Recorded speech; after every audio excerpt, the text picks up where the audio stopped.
ఇదిగోండి. ఏంటిది? ఆ! నువ్వు డబ్బుని చూసి ఏంటిది అంటున్నావా? అమ్మా పార్లరమ్మా, కాస్త దూరంగా పట్టుకో, మీ ఆయన మింగేస్తాడు. ఆ! అది నేను మేకప్ చేస్తే వచ్చిన డబ్బులతయ్యా. నాకెందుకిస్తున్నావు? ఇంకా అర్థం కాలేదా? యావత్ ప్రపంచానికే అర్థమైంది. నాకెందుకిస్తున్నావు అని అడుగుతున్నాను. కీ నీ దగ్గరుంది కాబట్టి. నువ్వు ప్రతిదానికి తాళం వేయడం ఆపేస్తావా? అలాగే నాన్న, నా సాయశక్తిలా ప్రయత్నిస్తాను. హా? నాకు డబ్బొద్దు. అమ్మా అమ్మా, నేను పుట్టి బుద్ధిరిగినప్పటి నుంచి డబ్బొద్దని నువ్వు అనడం నేనిప్పుడే చూస్తున్నాను. మాకు అలాంటి ప్రమాదకరమైన జవాబులు చెప్పకమ్మా. పిల్లలు విని తట్టుకోలేకపోతున్నాం. రే బాలు, నువ్వు కష్టపడి సంపాదించిన డబ్బు మీ అత్తయ్యకి ఎందుకు ఇస్తున్నావమ్మా? నేను చేసిన తప్పులు తెలుసుకున్నాను మావయ్య. మేకమా పుణ్యమా అని మేము తెలుసుకున్నాం. రే నువ్వు ఆగరా. ఇప్పుడు ఆ విషయాలకి దీనికి ఏంటమ్మా సంబంధం? గుడికి వెళ్ళి ఏదైనా దోషం ఉంటే పరిహారం చేసుకుంటాం కదా మావయ్య. నేను చేసిన తప్పులన్నిటికీ ఇదే ప్రాయశ్చిత్తం అనుకుంటున్నాను. దోషం ఉంటే దీపం వెలిగించడం అంత ఈజీ కాదు మా అమ్మని ప్రసన్నం చేసుకోవడం. డబ్బులిచ్చి మంచి చేసుకోవాలని మార్చాలని చూస్తున్నావా? ఉహుం. నీలో మార్పు కోరుతోంది మార్పావతి. మార్పు కోరుకోవడంలో తప్పు లేదు కానీ కష్టార్జితం నీ హస్బెండ్కిస్తే ఇవ్వచ్చు. ఆంటీకెందుకు ఇవ్వాలి? ఏ నాకివ్వకూడదా? ఇవ్వకూడదు కదా. ఎందుకివ్వకూడదు? అది తన కష్టార్జితం కదా. శృతిని పక్కన పెట్టు. నీ సంగతేంటి? నాకు డబ్బు పిచ్చి అనుకుంటున్నావా? చిచి, ఎవరన్నారు? నీకు డబ్బు పిచ్చి ఉందన్న వాళ్లే పిచ్చివాళ్ళు. నేనలా అనుకోవడం లేదతయ్య. నన్ను ఈ కుటుంబంలో నుంచి దాదాపు వెలివేశారు. మళ్ళీ రావడానికి ప్రవేశ రుసుము. You mean entry fees? Token. నీ రెస్టారెంట్ భాషలో చెప్పావా? నాకేం వద్దు. వద్దంటే మళ్ళీ బ్యాగ్లో పెట్టేసుకుంటుంది. అమ్మా తీసుకో. చేసిన మోసాల ముందు ఇదంతా. నన్ను డబ్బుతో కొనాలనుకుంటోందిరా. జాగ్రత్త, తర్వాత ఇద్దరినీ అమ్మేయగలదు. రే నోరు ఆపుకోలేవేంట్రా? కోలేను నాన్న, కళ్ళ ముందు అరాచకం జరుగుతుంటే నా నోరు ఆగలేదు. బాలు, దయచేసి కామెంట్ చేయడం ఆపేస్తావా? ఊరుకో అన్నయ్య. ఎందుకు ఊరుకోవాలి పాపం? ఇప్పుడు టీవీ సీరియల్స్ చూస్తున్న వాళ్ళు మన ఆంటీ లాంటి అత్త ఉంటే తిట్టుకోరా? మనోజ్ లాంటి క్యారెక్టర్ ఉంటే నవ్వుకోరా? రోహిణి లాంటి పాత్ర తాలూకు గతం బయటపడి పనిష్మెంట్ కి గురైతే బాగైందని పండుగ చేసుకో. నేను డబ్బింగ్ చెప్పే సీరియల్లో ఇలాంటి పాత్రలుంటే ఖచ్చితంగా కామెంట్ చేస్తూనే ఉంటాను. మీరంతా ఆగండి. రోహిణి ఇప్పటి వరకు చేసిన దానికి పరిహారం అంది కదా, ఇవ్వనివ్వండి. రే దద్దమ్మా, అది నీ భార్య కష్టంరా. పర్వాలేదు, మన కుటుంబాన్ని వెర్రివాళ్లం చేసింది. అయితే దానికి దీనికి చెల్లా? అప్పుడెలా అవుతుంది? చేసిన పాపాలన్నింటికీ పెనాల్టీ కడుతూనే ఉండాలి. చలాన్ బుక్ కొని తెచ్చుకో. మనోజ్ తీసుకోమని చెప్తున్నాడు కాబట్టి తీసుకుంటున్నాను.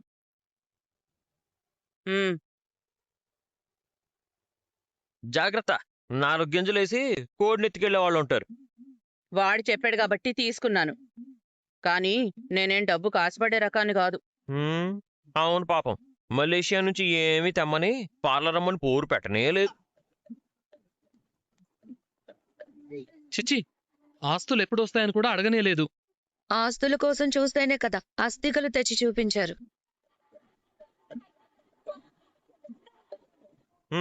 అది కాష్టంలో బూడిద కూడా కాదు, మేక తలకాయ కాపే పొయ్యిలో బూడిదంట. మేకమావ చెప్పాడు కదా.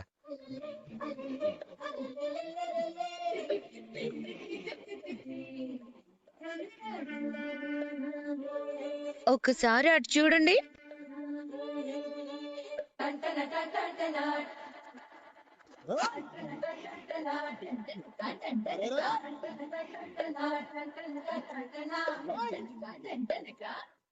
ఇది తీసుకున్నాను కదా అని నిన్ను క్షమించినట్టు కాదు. డబ్బంటే ఆశ లేదన్నావు కదా, తిరిగి ఇవ్వొచ్చు కదా ప్రభా. అక్కర్లేదు మావయ్య. నేను మీ అందరితో కలిసి ఉండాలని ఆశపడుతున్నాను. నాకు అమ్మ లేదు కాబట్టి అత్తయ్యనే అమ్మనుకొని ఈ డబ్బిచ్చాను.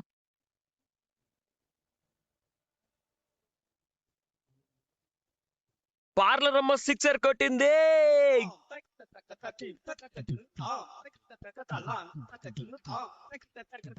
రే మనోజ్, నీ భార్య సంపాదన మీ అమ్మకివ్వమనడం కరెక్టు కాదు. ఎందుకాదండి? ఈ రోహిణి సామాన్యమైన ఆడదా? మనకి చేసిన ద్రోహం అంత చిన్నదా? కోర్టులో కూడా ఇంత ఫైన్ ఎయిరేమో అమ్మా. మనం మాట్లాడితే రోహిణి ఏం మాట్లాడుతుందో తెలీదు బాలు. తన తరపున మాట్లాడినా మనల్నే ఫూల్స్ ని చేసి అత్త అమ్మ వంటిది అని అంటుంది. ఇంకా నయం, ఈ భర్త అన్న వంటి వాడు అనలేదు, వరసలు మారిపోయాయి. ఏంటి మీనా ఇది? చాక్లెట్లండి. ఎవరి బర్త్డే? బర్త్డే కాదు శృతి. ఇవాళ శివ ఆఖరి ఎగ్జామ్ రాశాడు. బాగా రాశాడు. ఖచ్చితంగా పాస్ అవుతాడు. అందుకే సంతోషంతో చాక్లెట్స్ తీసుకొచ్చాను.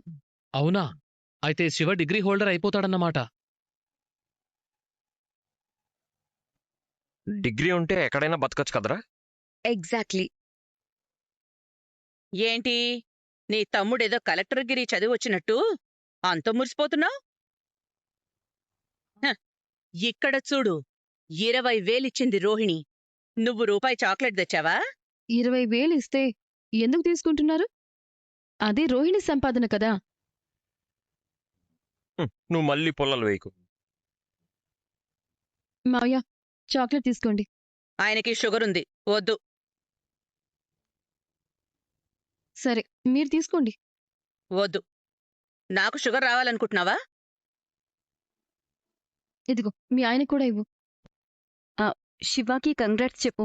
ఉమ్, ఒక డిగ్రీ చదివితే ఏం గొప్ప, నాలాగా 4 డిగ్రీలుండాలి. అవును, వీళ్ళగా లక్షలు మింగుతూ పెళ్ళాం వద్దు. నాకు షుగర్ రావాలనుకుంటున్నావా? ఇదిగో మీ ఆయనకు కూడా ఇవ్వు. శివాకి కంగ్రాట్స్ చెప్పు. ఉమ్, ఒక డిగ్రీ చదివితే ఏం గొప్ప, నాలాగా 4 డిగ్రీలుండాలి. అవును, వీళ్ళగా లక్షలు మింగుతూ పెళ్ళాం సంపద తల్లికి దోచిపెడుతూ బతకచ్చు. రవి తీసుకో. నువ్వు కూడా. శివ పాస్ అయ్యే జాబ్ వస్తే మంచి ట్రీట్ ఇవ్వాలి.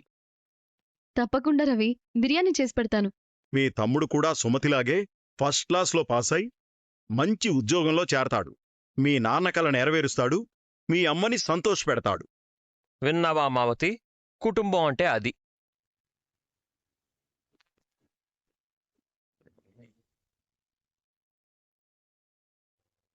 మీనా, మీనా, ఆ వస్తున్నానండి. ఏమండి, మీకోసం ఈరోజు తేనె కలిపిన పాలు తీసుకుని వచ్చాను. తీసుకోండి. తేనె కలిపిన పాల? అవును, ఈరోజు ఏంటంత ప్రత్యేకత? శివ ఈరోజు పరీక్ష రాయగలిగాడు అంటే అది మీ వల్లే. నా వల్ల కాదు, సుమతి సమయానికి లొకేషన్ తెలుసుకోవడం వల్ల. కాదు కాదు, సుమతి అడగగానే లొకేషన్ వెతికి పంపించిన వాళ్ల వల్ల. ముందు వాళ్ళెవరో తెలుసుకుని వాళ్ళని ప్రత్యేకంగా అభినందించాలి. నిజమేనండి.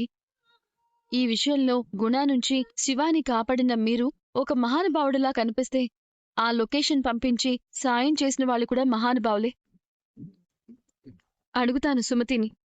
అలాంటి వాళ్ల రుణం మనం ఉంచుకోకూడదు. కనీసం కృతజ్ఞతలైనా చెప్పాలి. మంచోళ్ళకెప్పుడూ మంచే జరుగుతుంది మీనా. మీ అమ్మ మంచితనాన్ని నమ్ముకుంది, మిమ్మల్ని మంచిగా పెంచింది. ఇప్పుడు ఆ మంచి మిమ్మల్ని కాపాడుతుంది.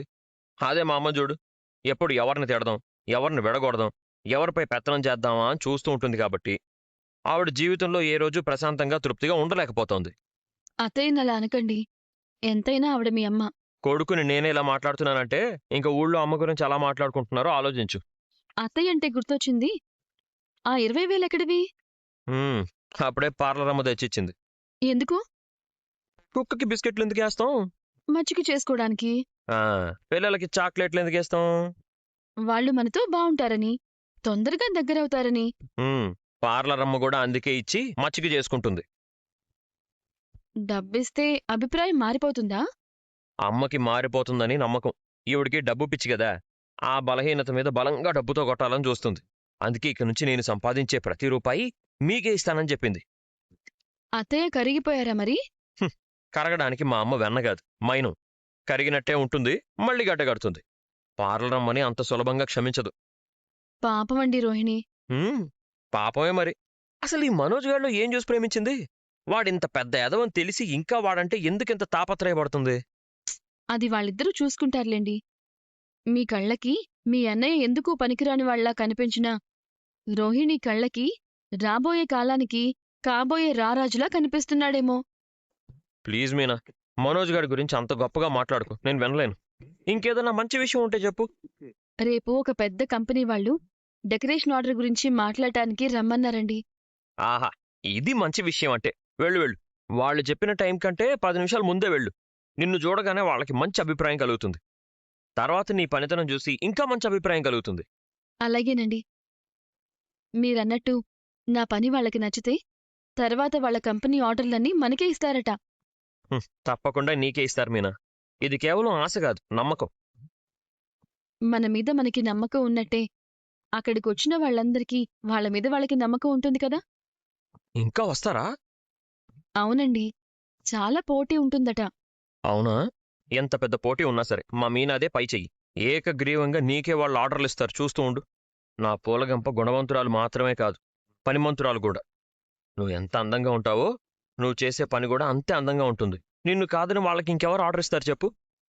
యాండి, చెప్పు. ఇప్పుడు మనం చాలా సంతోషంగా ఉన్నాం కదా.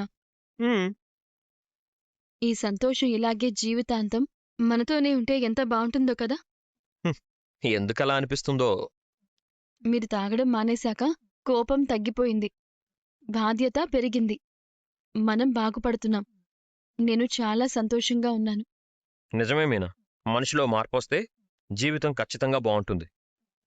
అయినా తాగడం మానేయడం అంటే తాగాలన్న ఆలోచన రాకపోతే నేనెందుకు తాగుతాను? అనిపించకూడదు. తాగాలన్న ఆలోచన మీకెప్పటికీ రాకూడదు. చెప్పు. ఇప్పుడు మనం చాలా సంతోషంగా ఉన్నాం కదా. ఈ సంతోషం ఇలాగే జీవితాంతం మనతోనే ఉంటే ఎంత బావుంటుందో కదా. ఎందుకలా అనిపిస్తుందో? మీరు తాగడం మానేశాక కోపం తగ్గిపోయింది, బాధ్యత పెరిగింది, మనం బాగుపడుతున్నాం. నేను చాలా సంతోషంగా ఉన్నాను. నిజమే మీనా, మనిషిలో మార్పొస్తే జీవితం ఖచ్చితంగా బాగుంటుంది. అయినా తాగడం మానేయడం అంటే తాగాలన్న ఆలోచన రాకపోతే నేనెందుకు తాగుతాను? అనిపించకూడదు. తాగాలన్న ఆలోచన మీకెప్పటికీ రాకూడదు. మీకెప్పుడైనా అలా అనిపిస్తే నన్నడగండి. వేడివేడి పాలు తీసుకొచ్చేస్తాను, ఇప్పుడు తెచ్చినట్టు. తాగండి.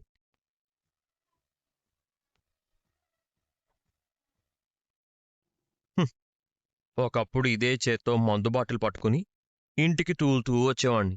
ఇప్పుడు ఇదే చేతిలో పాల గ్లాస్ పెట్టి నీ ఒళ్ళో వాలిపోయేలా చేసుకున్నావు.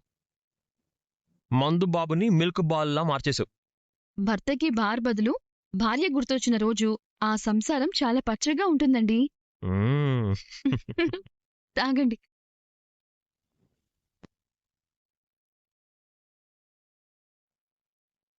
రామ్మా. Aunty, aunty. సుమతి, బావున్నారా ఆంటీ? గుర్తుపట్టారా? మా అమ్మ. నమస్కారం అండి. నమస్తే అండి. నాకెందుకు తెలీదు? ఆ రోజు గుడి దగ్గర పరిచయం చేశావుగా. రండి, కూర్చోండి. కూర్చోమ్మా.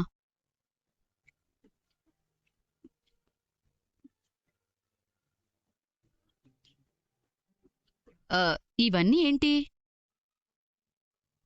షాపులో పూలండి. పూజ గదిలో పెట్టండి. కొన్ని చోట్ల పూలు పళ్ళు తీసుకెళ్తే దానర్థం ఏంటో తెలుసా?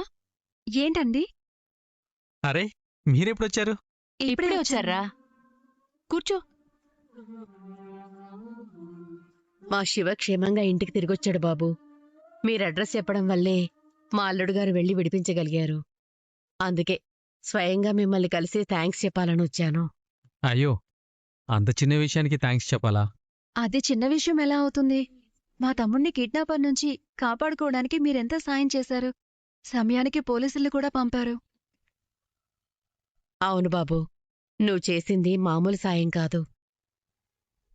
వాడి డ్యూటీ వాడు చేశాడు. లేదమ్మా, మా శివ పరీక్ష రాసి ఉండకపోతే ఒక ఏడాది చదువు వేస్ట్ అయిపోయి ఉండేది. అంతేకాదు, ఆ దుర్మార్గుడి చేతిలో నా కొడుకు ఏమైపోయేవాడో. ఇంతకీ మీ అబ్బాయి ఎగ్జామ్ బాగా రాశాడా?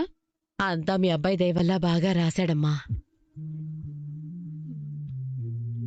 వాడు పాస్ అయి ఉద్యోగానికి వెళ్తే మా కుటుంబ భారం కాస్త తగ్గుతుంది. సుమతి పెళ్లి గురించి మీరేం ఆలోచించటం లేదా?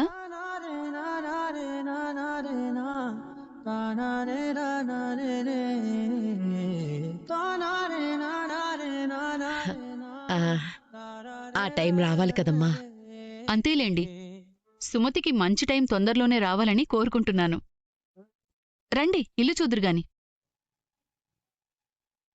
రండి.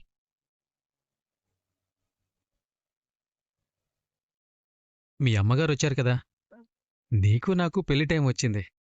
మా అమ్మతో మాట్లాడమని చెప్పు. అయ్యో, మా అమ్మ వింటుంది. ముందు మా అక్క బావకి చెప్పాలి. నాన్న లేరు కాబట్టి ఇప్పుడు వాళ్లే పెద్దవాళ్ళు. మరి వాళ్ళనెప్పుడు తీసుకొస్తావు? మీ అక్కబావకి నేను నచ్చుతానంటావా?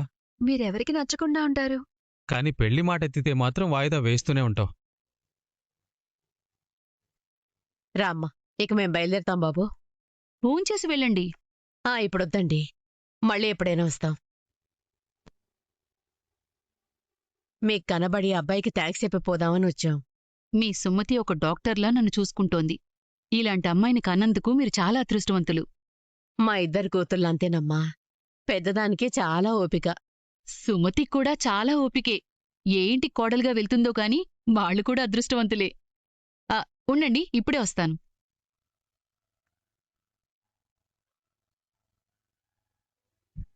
అయ్యో, ఇప్పుడివన్నీ ఎందుకమ్మా? మొదటిసారి మా ఇంటికొచ్చారు కదా, తీసుకోండి.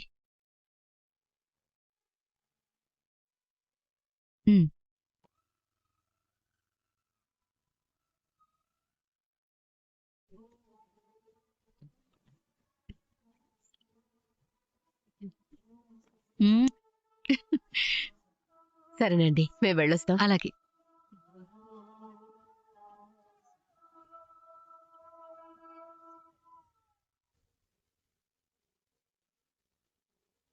ఏంటి వాళ్ళు నేనంత బాగా చూస్తున్నారేంటి?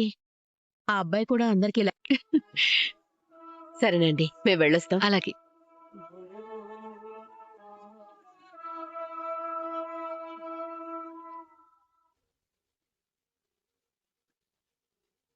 ఏంటి వాళ్ళు నేనంత బాగా చూస్తున్నారేంటి? ఆ అబ్బాయి కూడా అందరికి ఇలాగే సాయం చేస్తాడా, లేదంటే నీకు మాత్రమేనా? అమ్మా, ఆటో వచ్చింది, పద.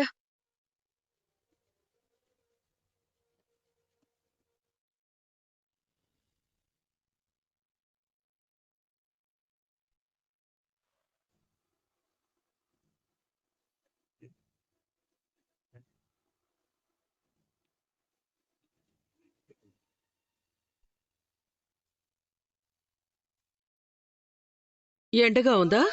లేదక్కా. వర్షం పడుతోందా? లేదక్కా. మరి గొడుగెందుకు పట్టుకున్నావురా? బిల్డప్ కోసం. ఏంటి? నీ పరపతి తగ్గింది కదా, ఇటువంటి ఎక్స్ట్రాలు చేస్తేనే బిల్డప్ పెరుగుతుంది. గొడుగు ముడిచి దాంతోనే పొడిచి. వద్దక్క, నేనే నోరు మూస్తా. అయిపోయిందక్క, వెళ్దాం అక్క.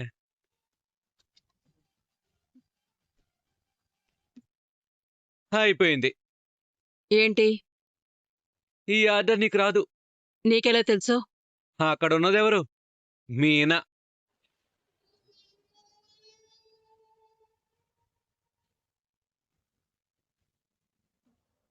అదుంటే నాకేంటి? నీకు గ్యారంటీగా రాదక్కా. ఎందుకు రాదు? నేను చింతామణిని. నిన్ను గుళ్ళోకి తీసుకెళ్లి వీడియో తీసి మరీ వార్నింగ్ ఇచ్చింది. ముసుగేసుకుని డెక్కాయిడ్లాగా బయటకొచ్చావు.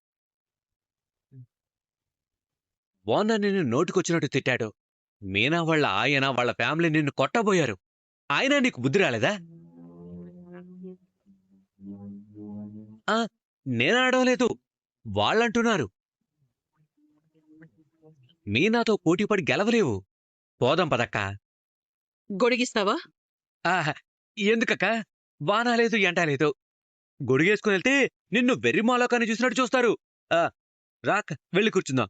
నీ రాశి ఫలాల్లో ఆదాయం 0, అవమానం 10 అని ఉన్నా ఆశపడ్డంలో తప్పులేదు. దా దాకా.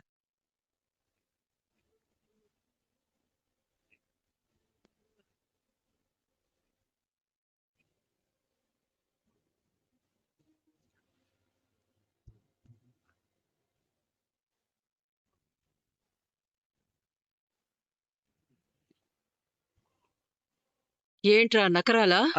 నా కుర్చీలో నువ్వు కూర్చో అక్క. రాకరా, రా వెళ్ళి కూర్చో. ఏరా త్యాగం చేస్తున్నావా? ఆ, ఆ. మేడం, ఆ వీడియో డిలీట్ చేశారా అండి? లేదు, భద్రంగా ఉంది. ఇంకా ఉందంటక్క, జాగ్రత్త. రేయ్, ఆ, ఆ. మేడం, కొనుక్కుంటాను, అమ్ముతారా? రేయ్, ఆ, చంపేస్తా. వద్దులేక. మా అక్కకి పవర్ తక్కువ, పొగరెక్కువలేండి. నోరు బాగోలెగుస్తుంది. నమస్తే మేడం. ఏం సుందర్ గారు, ఎన్నాళ్ళు కలిసి పనిచేస్తున్నాను, నాకు కాకుండా కొత్త వాళ్ళని కూడా పిలిచారెందుకు?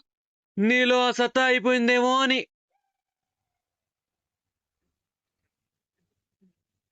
ఈసారి ఒక కార్పొరేట్ కంపెనీ వాళ్ళు రెగ్యులర్ సెలబ్రేషన్స్ కోసం డెకరేషన్ చేయడానికి ఒకరికే కాంట్రాక్ట్ ఇవ్వాలనుకుంటున్నారు. అదే నాకిప్పించచ్చు కదా. ఇప్పుడు వాళ్ళ రూల్స్ ప్రకారమే ఈ కాంట్రాక్ట్ ఇవ్వాల్సి వస్తుంది. ఈ మీనా గారు ప్రీవియస్